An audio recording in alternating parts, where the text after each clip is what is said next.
Jeudi 13 mars, au sommaire de ce journal, réception ce mercredi 12 mars 2025 de compteurs intelligents offerts par la Banque mondiale au ministre de l'eau, de l'énergie, Passalé Kanabé Marcellin. Une initiative qui s'inscrit dans le programme de protection des revenus de la Société nationale d'électricité, la SNE. Les détails dans ce journal.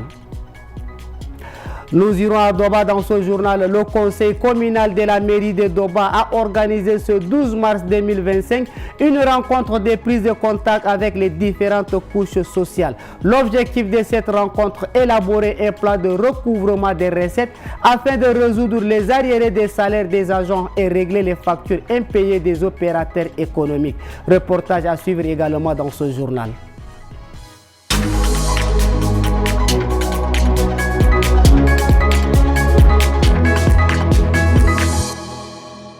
Bonjour à tous et bienvenue dans votre édition de 13h45, le développement des éléments du journal. Le ministre de l'eau, de l'énergie, Passalé Kanabé Marcellin, a réceptionné ce mercredi 12 mars 2025 des compteurs intelligents offerts par la Banque mondiale. Cette initiative s'inscrit dans le programme de protection des revenus de la Société nationale d'électricité, la SNE, financé par cette institution. Reportage de Zara Sakawa.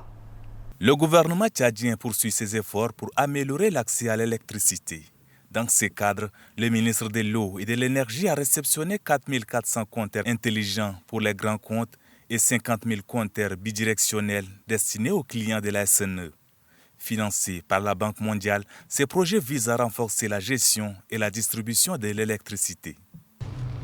Cette opération n'est qu'une partie de l'appui que la Banque mondiale apporte au gouvernement tchadien dans ses efforts pour accroître le taux d'accès à l'électricité. Je voudrais rappeler encore ici que nous avons mobilisé plus de 460 millions de dollars pour faciliter l'accès des populations à l'électricité. Notre appui s'inscrit aussi dans le cadre de la mise en œuvre des conclusions du sommet M300 tenu en janvier dernier à Dar es Salaam en Tanzanie, qui a décidé d'accélérer l'accès à 300 millions d'Africains d'ici 2030. Le ministre de l'eau et de l'énergie a salué une coopération renforcée entre le Tchad et la Banque mondiale, soulignant son importance dans la mise en œuvre des projets du gouvernement. Ces compteurs permettront de réduire la fraude et d'améliorer la confiance entre la SNE et ses clients. Après son installation officielle le 6 mars dernier, le conseil communal de la mairie de Doba a organisé ce 12 mars 2025 une rencontre de prise de contact avec les différentes couches sociales. L'événement s'est déroulé dans la salle de réunion de l'institution. L'objectif de cette rencontre est élaborer un plan de recouvrement des recettes afin de résoudre les arriérés des salaires des agents et régler les factures impayées des opérateurs économiques. Reportage de notre correspondant Tolebe Mbaïnassem, Dieudonné à Doba. À la mairie de Doba, certains agents accumulent jusqu'à 50 mois d'arriérés, tandis que d'autres atteignent les 80 mois. Plus de 500 millions de francs CFA sont estimés comme étant des factures impayées par les opérateurs économiques. Face à cette crise financière, la nouvelle équipe communale compte élaborer un plan. Nous voulons arrêter 4 jours pour réorganiser les choses et faire un nouveau départ pour voir les recettes, comment ça entre. Demander à notre régisseur d'être au sein de la mairie pour pouvoir contrôler jour par jour, heure par heure, mois par mois, semaine par semaine et sur la supervision du maire. Une initiative saluée par la Chambre de commerce. Tout ce que nous souhaitons pour la mairie de Doba, c'est comment parvenir à sortir la mairie de cette impasse-là. Franchement, nous sommes, par exemple, moi je suis à ma 2e année, mais je vois que la mairie traîne les pattes. Avec ce nouveau exécutif-là, nous voulons que franchement la mairie sorte sa tête de l'eau et que nous, on est prêts à l'accompagner dans cet aspect-là, dans ce domaine-là. Cette série de rencontres a permis à l'exécutif communal de la mairie de Doba de dégager plusieurs stratégies.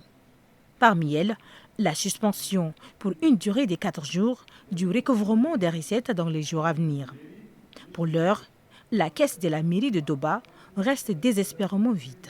Hier matin, la commission chargée d'organiser le Hajj a lancé officiellement la campagne du pèlerinage 2025 dans les locaux du ministère des Affaires étrangères et des Tchadiens de l'étranger. La cérémonie, marquée par la présence de nombreux futurs pèlerins, a vu la participation des personnalités religieuses, dont le président du Conseil supérieur des affaires islamiques, ainsi que des responsables d'agences de voyage.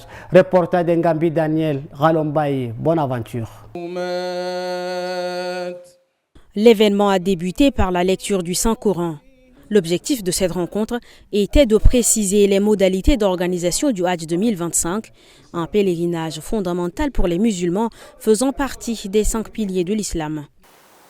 Cette mission ne pourra être accomplie dans de meilleures conditions que si chacune et chacun d'entre vous dans cette salle a la même vision que moi. C'est celui de mettre les pèlerins au centre de nos préoccupations. Ça, c'est le plus important. Ce n'est pas les intérêts. Les intérêts que Dieu va nous donner une fois qu'on a servi ces pèlerins est meilleur que les intérêts de cette vie.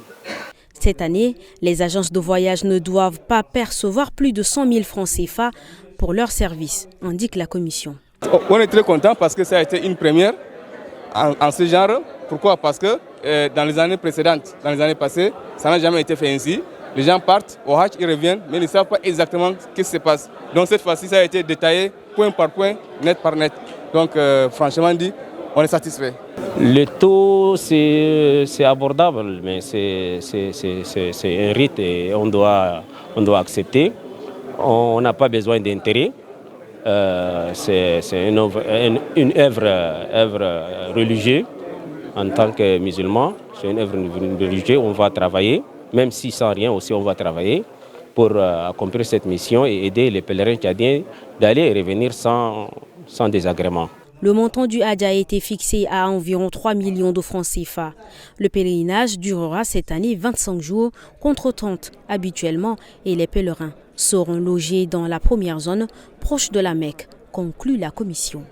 En prélude à la célébration de ses 30 ans de carrière, l'artiste, comédien, metteur en scène, acteur de cinéma, réalisateur de films et promoteur culturel Issaka Digadimbaye alias Mandargue Hanachad a donné un point de presse ce 13 mars à la Maison de la Culture Baba Mustapha. Lors de ce point de presse, l'artiste Mandargue a énuméré quelques projets réalisés dans la sensibilisation par le théâtre sur la cohabitation pacifique, l'organisation itinérante du festival culturel et la réalisation de séries télévisées sur les mots qui minent le Tchad. Suivez un extrait proposé par Yankingem Karine et Ralombaye. Bonne aventure.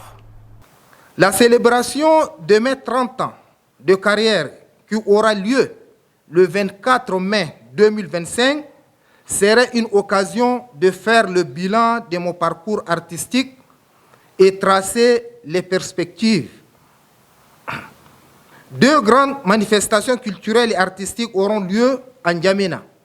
S'en suivra en prélude une grande tournée artistique dans les provinces avec les spectacles Le souffle de l'Harmattan du dramaturge tchadien Feu Baba Mustapha et quelques grands musiciens tchadiens.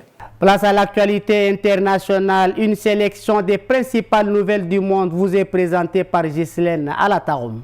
Une dizaine de jours après la mort de Frédéric Mountier Bienvenu Bello, 2 chercheurs de l'Institut de recherche géologique et minière d'Ogaroua, victimes de la vendigue populaire dans le village de Mbalda, 20 personnes suspectées d'avoir participé à leur assassinat ont été interpellées mardi 11 mars. Les autorités locales ont quant à elles autorisé l'exhumation des corps des victimes. Elle aura lieu vendredi. Un sommet extraordinaire des dirigeants des pays membres de la communauté de développement d'Afrique australe SADC va se tenir en visioconférence ce jeudi 13 mars. Présidé par Emerson Mnangagwa, le chef de l'État zimbabwéen, la réunion va notamment tenter de clarifier le sort de la force armée déployée par l'organisation dans l'est de la RDC en proie à un violent conflit.